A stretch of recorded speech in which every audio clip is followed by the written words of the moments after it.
Times when we talk about the work, creative work in general, we seldom think of it as an industry that we should be targeting, be it in our policy plans or even from an investment perspective. And I remember a few weeks ago going to a conference in Nigeria and being told of the orange economy. So a lot of people saying the creative sector is the new place where the jobs, the investment, and even some of the economic value is going to come from. Just maybe briefly outline what it is when we talk about creative economies on the continent. What are we referring to?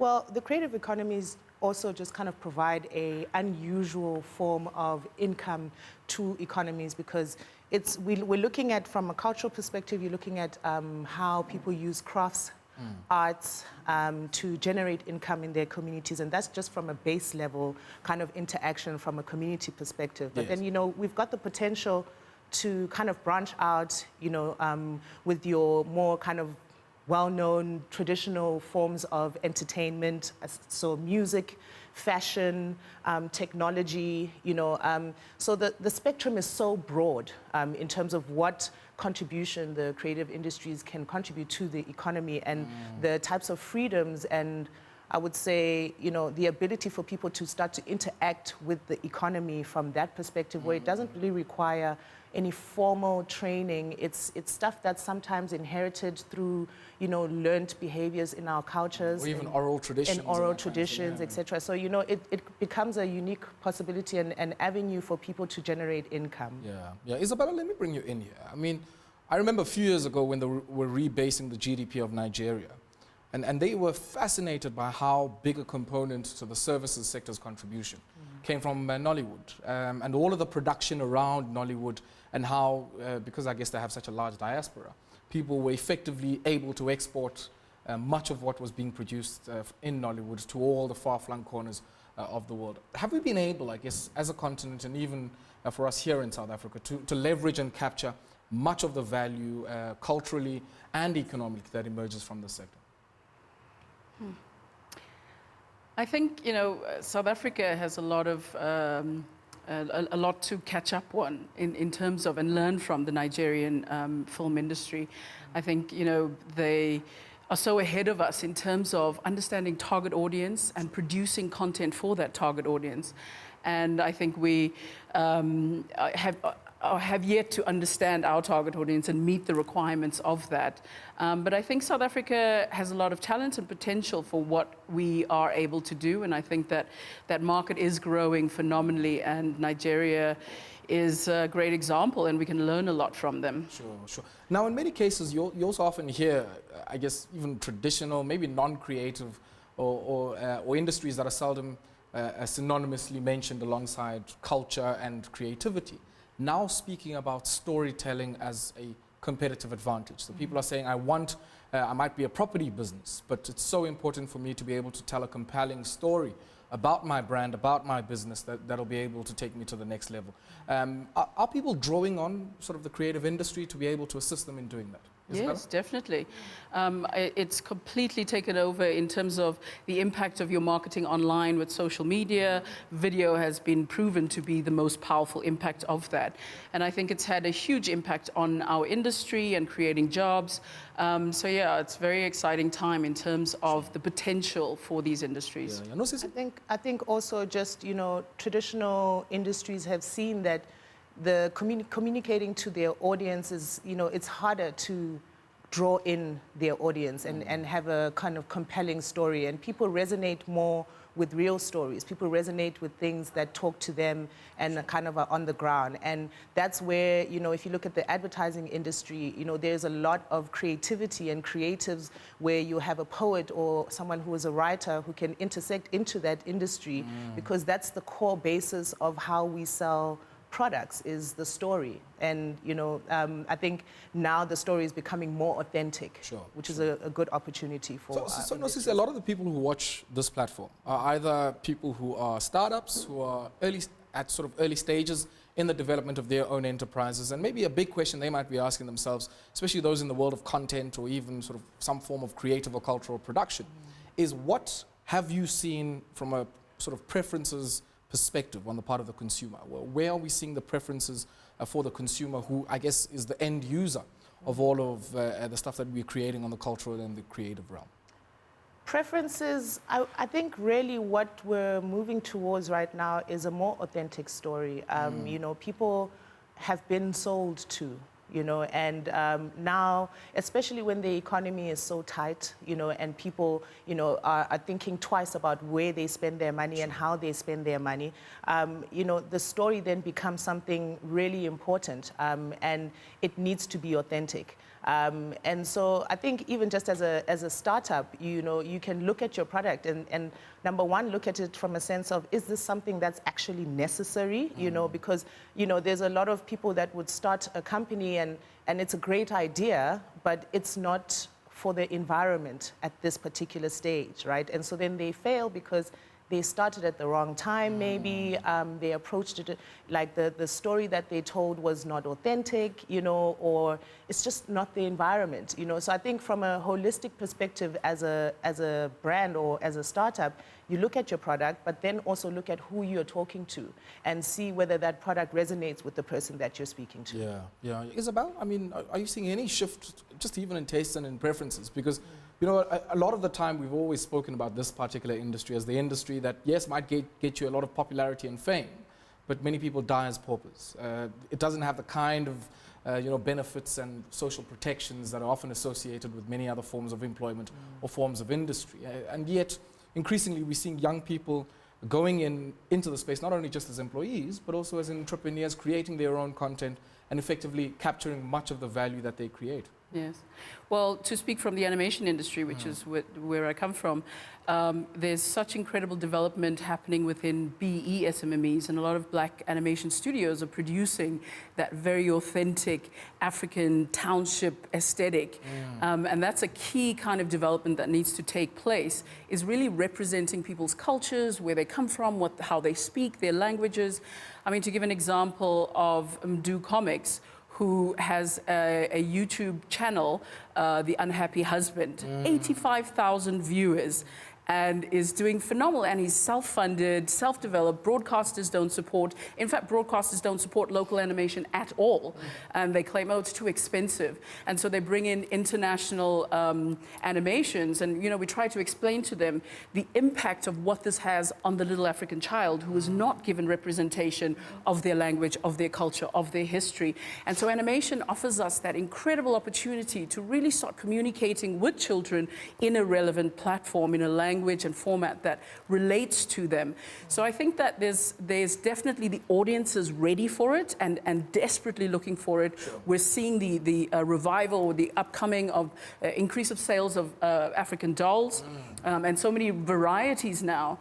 And this is what I try to explain to the major broadcaster, that when you run a long-running TV series, you're essentially running a long-running advert for the merchandising. So you're enriching all of those international animation companies instead of looking at how do I empower and develop local companies to ensure that they can develop their businesses further.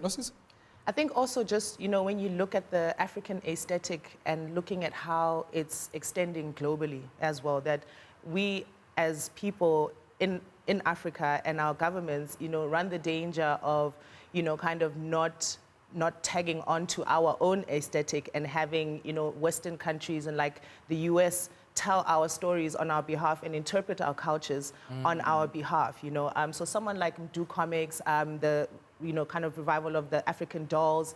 There's a kind of surge also for books, children's books that are more representative of our kids, you know, and our cultures, and how we as Africans interpret this culture in 2019 and what it means to us in this modern age, and how we kind of express it to the world, right? Sure. And I think that's also kind of a new taste aesthetic that's like expanding globally. You know, if you look at Palisa Mokubung from Mansu, who just, you know, was the first with H&M, you know, and it's all prints, you know, there's a global aesthetic. Everyone is looking for Africa for the next kind of what's happening on the scene, and young Africans are seeing that, and I think that's why you see more people getting into that, because they have something to say. And I think Africa has something really unique to offer. You know, when you go to the Met in New York and you look at all the different artistic representations, when you see Africa, it is so distinct and different that we need to tap into that beauty of our own Africanness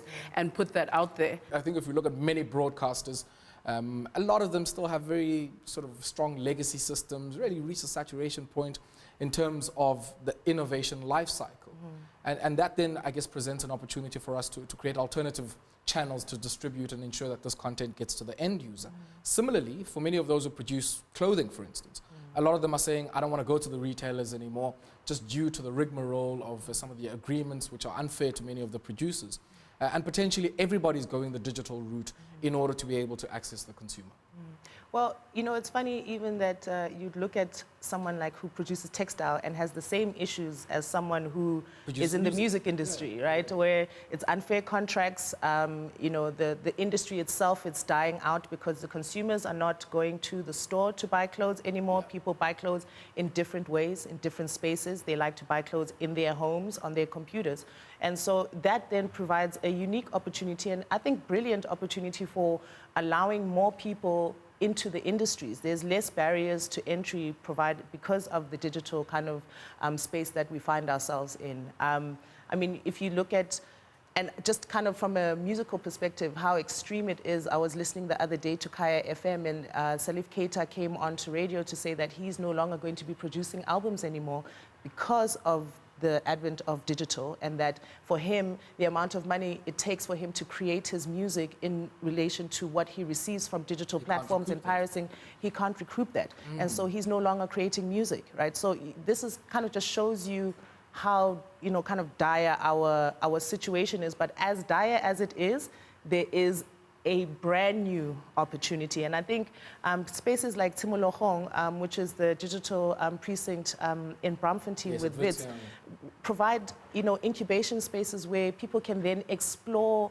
new kind of innovative ways to distribute. So let's see what we can do. I think at this point where we are in South Africa is that we actually need a period for experimentation and creation and collaboration to see what works for us, you know, and how industries kind of can intersect and say, all right, then how do we create this thing that's uniquely African, and this kind of distribution platform that's uniquely African, because we are not like the rest of the world. We don't have unlimited data. You know, we don't have, you know, there's a lot of trust issues in terms of commerce, e-commerce, and releasing personal information online. So, you know, we have our unique kind of audience that we need to speak to, and we need to be given the spaces to explore what we can do. And I think spaces like Tshimolohong allow that. Yeah. Isabella? Yeah, you know, I volunteer on the Animation SA Industry Organization, which is housed at Tshimolohong. Sure. And it's allowed us the space to be able to do so much in terms of looking at the industry holistic and creating sort of a cradle-to-grave strategy of addressing some of the challenges that we're dealing with as an industry. And one of those key interventions was internships. So at Tshimolohong this year, I launched the animation internship, selecting 12 black and females from various schools at graduates, so it's a graduates program, and specializing them. So getting them to specialize in concept art and storyboarding, which allows for experimentation of things like Africanization of imagery and animation. You know, where does that come from? So if we have spaces in which we can experiment and really kind of dig deeper than just constantly chasing the buck, and ensuring that as an industry organization, that we create spaces for entrepreneurs to learn and grow. So we're partnered with Johannesburg Chamber of Commerce on looking at training some of our SMMEs and looking at negotiation and business and marketing and all of those things, preparing them for the export market. Because a big part of getting that return on investment for something as expensive as animation is to ensure that we get out to the international market. And how do we find that ground of expressing ourselves creatively, meeting the international demand, and getting that return on investment? So it's interesting that you mentioned, and I'll come back to you, Nosisi, that you mentioned sort of getting SMMEs ready for the export market. I mean, much of the picture that Nosisi was painting with the Salif Keita, you know, anecdote indicates on the one hand that there's this perception that these industries are dying. And yet if you look at what's happening with the Netflixes, the Warner Brothers, Apple TV, and many others, who are looking and going to every nook and cranny across the world looking for content, it does show you that I guess there's two sort of contradictory impulses here. Isabella and then Nosisi. The demand is without a doubt there. The key is whether we're ready for that demand. So we've had an industry that has grown at a really slow rate without the proper support in our ecosystem. So from government to broadcasters, etc., and investors especially. So the finance, a lot hit that barrier of where do I get the investors for this? But it comes back to training and lack of knowledge, lack of business skills. So we're an industry that's run by too many creatives, and we're lacking the business skills to help them take it to that next level. So this is where it becomes key. Just looking at simple things, as Animation SA, we're looking at the value chain, which if you Google animation value chain, it's an old school value chain that still has marketing, distribution, licensing, merchandising at the end of the value chain. Instead of throughout. All has to come up front and be right through the production to the end. If you are going into production or pre-production without that in your development, you set yourself up for failure. Exactly. Nosisi? I think also we need to be a little bit more creative around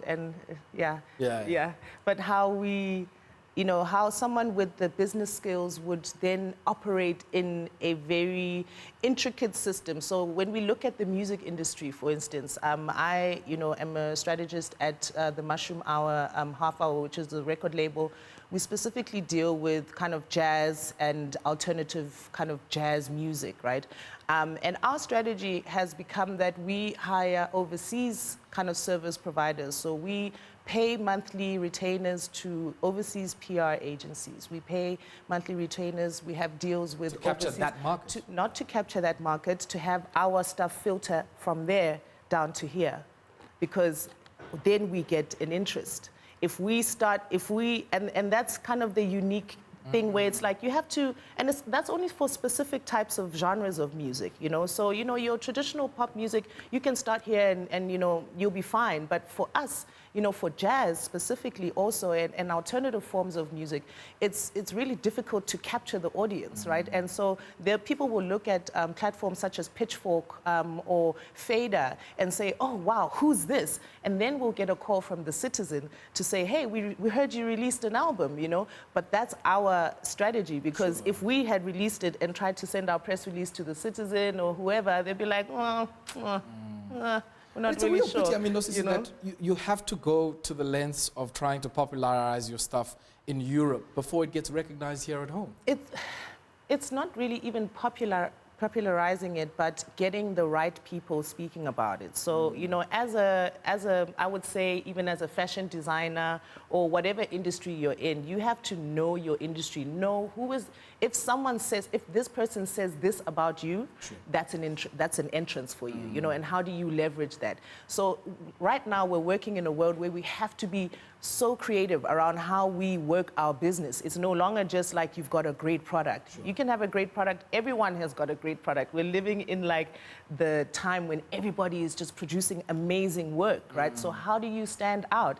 And then it goes back to that thing of like networking, going out there, getting out of your studio, sure, and going to places that make you feel uncomfortable, but go there and go there with some sure, of your product, Ladies, we'll have to leave it there. Unfortunately, we have run out of time. It's been a pleasure having the peer review here. Nosisi Ngakane joining us. She's a creative strategist, also joined by Isabelle Rorke, who is with Animation Studios there joining us. And the name of the studios there is Enlightened Poppy Network. And maybe after the show, she'll tell us a bit more about the thinking behind that name. But we'll have to leave it here for now. It's a wrap from us here at Business Unusual.